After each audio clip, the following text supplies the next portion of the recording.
Assalamualaikum warahmatullahi wabarakatuh. Perkenalkan, nama saya Yulia Putri Utami dari Manajemen Perusahaan D3. Ingin mempresentasikan tentang laporan tugas akhir saya yang berjudul Pengelolaan Ketatausahaan dan Sistem Aplikasi Sikedi pada Pusat Analisis dan Layanan Informasi Komisi Yudisial.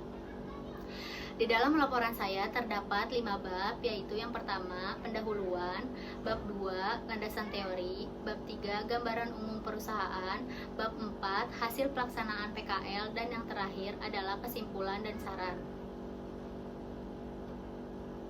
Kegiatan magang dilaksanakan pada bidang ketatausahaan Pusat Analisis dan Layanan Informasi di Komisi Yudisial, yaitu ada tujuannya, yaitu untuk mengetahui pengelolaan ketatausahaan pada unit Palinfo, mengetahui layanan informasi di unit Palinfo, dan yang terakhir untuk memotivasi diri dalam bidang kerja. Di sini juga terdapat manfaatnya, yaitu menambah wawasan pada pusat analisis dan layanan informasi, dan untuk menambah ilmu yang sudah didapat di tempat magang tersebut.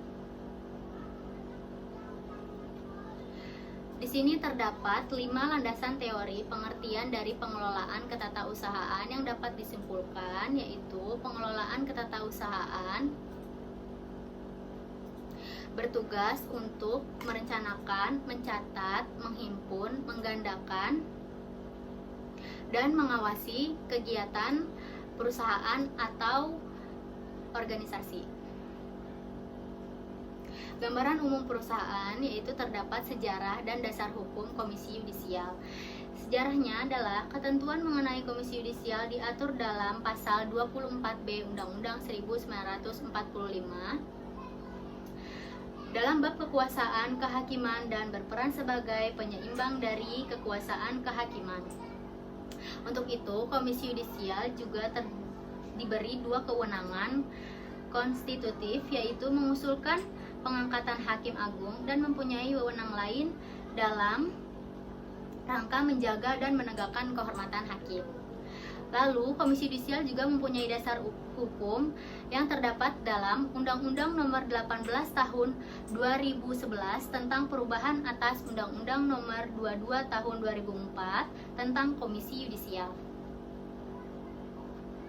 Di sini juga terdapat struktur organisasi, yaitu Sekretariat Jenderal dibantu oleh 5 biro dan 1 unit Palinfo.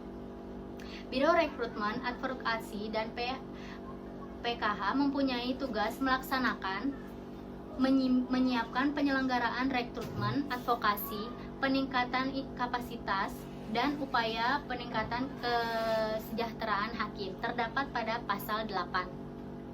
Lalu, Biro Pengawasan Perilaku Hakim mempunyai tugas melaksanakan, menyiapkan penyelenggaraan, pemantauan, dan pengawasan terhadap perilaku hakim, terdapat pada pasal 16.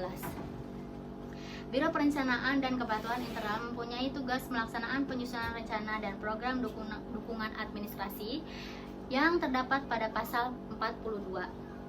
Biro Umum mempunyai tugas melaksanakan administrasi pegawaian yang terdapat pada pasal 50. Dan yang terakhir, Palinfo mempunyai tugas untuk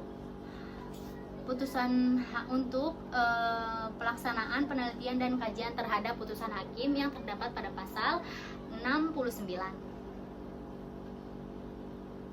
Nah, hasil pelaksanaan PKL saya di Komisi Yudisial yaitu absensi kegiatan magang selama 3 bulan, laporan pelaksanaan magang dalam kegiatan ketatausahaan di unit Palinfo, pemahaman pengelolaan surat dan rangka tertib administrasi di unit Palinfo seperti penomoran surat, pemahaman dalam pelaksanaan tugas kehumasan pada bidang data dan layanan informasi, pemahaman penggunaan aplikasi Sikedi, dan yang terakhir adalah pemahaman dalam pelaksanaan pengelolaan perpustakaan Komisi Yudisial.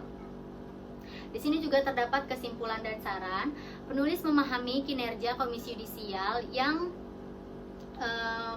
membantu untuk masyarakat dan pelayanannya juga sangat baik dan sesuai dengan SOP Komisi Yudisial.